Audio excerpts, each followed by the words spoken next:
What is up, everybody? I'm back on another video, man. Turn to KTS by Chiraq, Top Savage by Hip Hop Daily. Let's get into it. Even though Chicago BDs get most of the clout in the music industry, the GDs also have plenty of rappers who are respected in the streets and in the studio.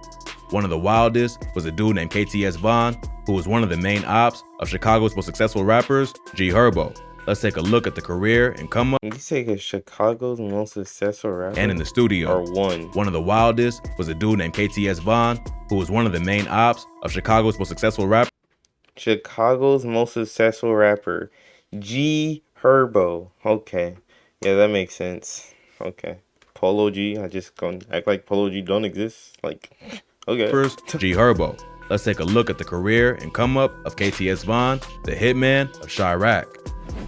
From day one, KTS Vaughn was surrounded by crime. He was the youngest of 4 brothers, and it was all yeah. Then he said G Herbo, Polo G, Dirt. Like, bro, come on, bro. Like, come on, bro. heavy in the streets. Like, His oldest brother, KTS Dre, was also a rapper and a respected gang member. Their father, Big Vinny, was also about that life and was a member of the GDs. So, Vaughn was exposed to the culture from an early age. At first, his brother Dre claimed Lakeside, a set of the GDs, while Vaughn and his brother Vinny repped E-Block, a set of the Vice Lords. But eventually, they all became GDs and started pushing KTS, which stood for Kill to Survive. KTS was known to beef with NLMB, which stands for No Limit Muskegon Boys or Never Leave My Brothers Behind. NLMB is an alliance between No Limit, a renegade set of the Black P Stones, and the Muskegon Boys, a renegade set of the BDs. 2 of the most well-known members of NLMB are G Herbo and Lil Bibby, who are the main ops of KTS. KTS also beefed with gangs like Sircon City and 8x13, aka Gotti World. KTS and NLMB started beefing after a KTS member named Lil Pez was killed back in 2008. Ever since then, they've been on each other's necks. Some of the first people that KTS Vaughn robbed or shot were from NLMB. KTS first started as an alliance between different hoods in the area, including Lakeside, Pocket Town, and the 075 Vice Lords. But the alliance fell through, and they became their own thing, claiming the area of 75th and Cottage Grove. They are a lot smaller than gangs like NLMB, but made up for it by being twice as deadly. All KTS members could be identified by having a target tattoo on their necks. KTS Vaughn would allegedly catch his first body in 2011 with the murder of 23-year-old Michael Lee, aka Gotti. On April 9th, Gotti was sitting in his car on the 5500 block of South King Drive when another car pulled up and shot him in the head. He was brought to Stroger Hospital but was pronounced dead. Gotti was from a gang called 8x13. After his death, they would start going by the name Gotti World, just like O-Block did after the death of O.D. Perry or Tukaville after the death of Tuka. This labeled KTS Vaughn as a shooter and led to a murder spree that locked in his legacy as a true Chicago savage. Vaughn and KTS doubled down on the disrespect by starting the hashtag #Don'tGoGotti, even going as far as printing t-shirts with the phrase on it. After that, Vaughn was out for blood and was ready to knock off all his ops one at a time. In February 2012, he would catch some No Limit members lacking, hitting 4 of them and killing 2. The crew was standing outside of a liquor store when a car rolled up with KTS Vaughn firing out the window with a Tech 9. 2 NLMB members were shot and killed instantly. One was a dude named Rock, who got killed trying to run into the store, and the other was Alamo, who was hit with multiple bullets while standing outside the store. Alamo wasn't an active NLMB member. He was a 57-year-old father of 4 who was just at the wrong place at the wrong time. He wasn't completely innocent and had taught other NLMB members how to move, but he wasn't in the streets like he used to be. Rock, on the other hand, was only 19 and was a respected shooter from NLMB. Rock was well loved in his hood, and his death was a big loss for the gang. Other NLMB members who also got hit but survived were G Herbo, Wet 'Em Up, and Pharaoh. What would have happened to Chicago's rap scene for G Herbo, Wet 'Em Up, and Pharaoh? I don't know. Something about this is just super sus to me. Like, why? Like, something about the way he's standing in this picture is just so sus. What would have happened to Chicago's rap scene if G Herbo got killed that day?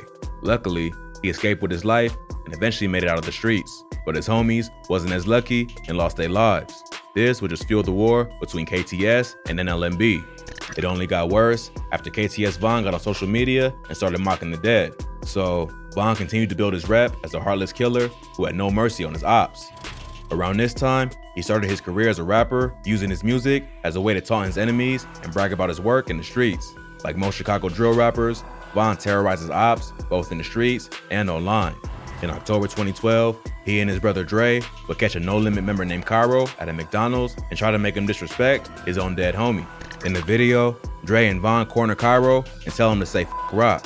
Cairo refuses and Dre smacks him in the face, busting open his lip, damn near breaking his jaw.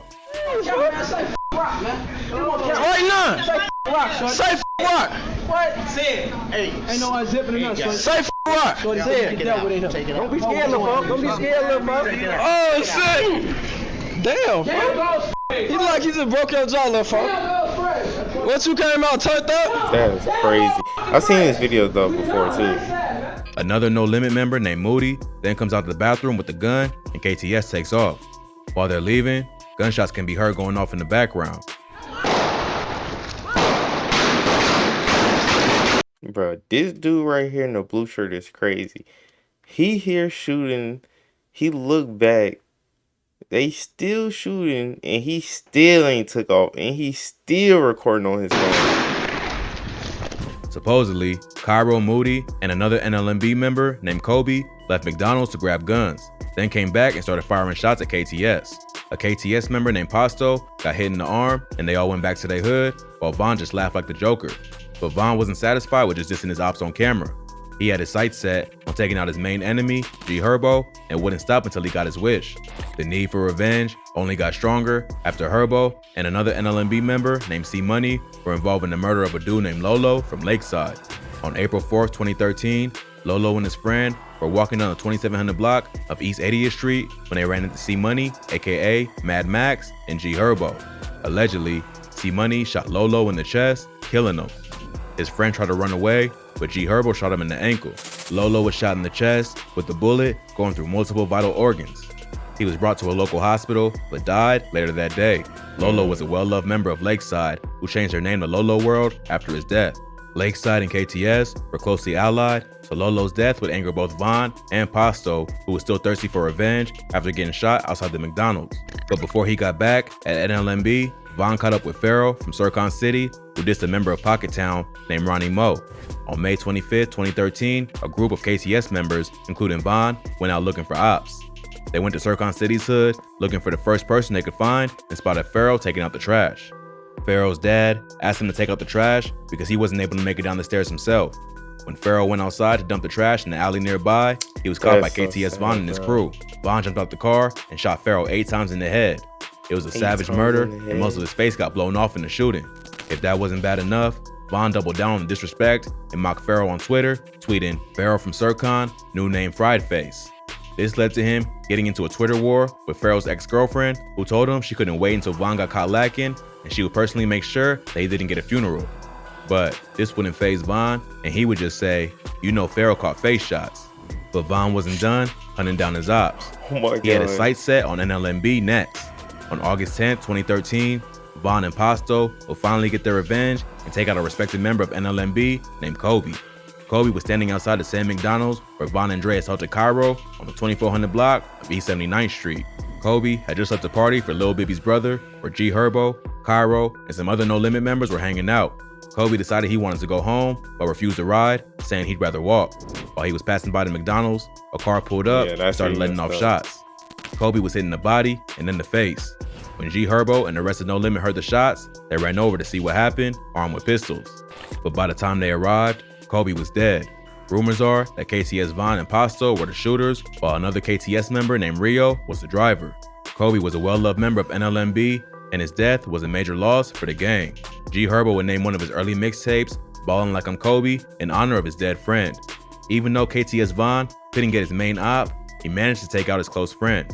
In 2015, KTS Von dropped the track Kill to Survive, where he's seen wearing a jacket with the words "Kill Dead Homie" and the names of his dead ops, including Gotti, Rock, Pharaoh, and Kobe. So Von was making enemies across the city, and it was only a matter of time before that energy came back for him. On June 23rd, 2015, Von would be shot and killed in the Greater Grand Crossing neighborhood. He was walking down the 7500 block of South Ellis Avenue, high on pills and all by himself. As the car drove by, someone saw him and shot him a few times in the body and then once in the head to make sure he was dead.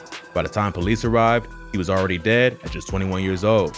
It's not clear who's responsible for the death of KTS Vaughn. With so many different gangs in the city who wanted him dead, it could have been anyone. Some say it was Choppa and Mad Max, aka C Money from NLMB, who were out looking for ops and caught Vaughn lacking. Vaughn and Choppa was beefing on social media the day before, with Vaughn allegedly threatening him. After Vaughn got killed, No Limit members started dissing him in songs and on social media. Mad Max also changed his Instagram name to Mad Max the Smoker, which was originally KTS Vaughn's nickname. But it's normal for Chicago rappers to diss they dead ops, whether or not they had something to do with the hit. Another rumor is that it was done by Sircon City, getting revenge for Pharaoh's death. A Sircon City member got killed just a few days after Vaughn, which some think was retaliation. Vaughn put a major target on his head by doing so much dirt and dissing on the internet. So it could have been anyone. Even though Vaughn was a violent killer, many close to him said he was really laid back and known to joke around and have fun. He was just a product of his environment and did what he had to do to survive in Chiraq. But in the end, all that destruction led to his own downfall, and he suffered the same fate as most rappers who are really about that life.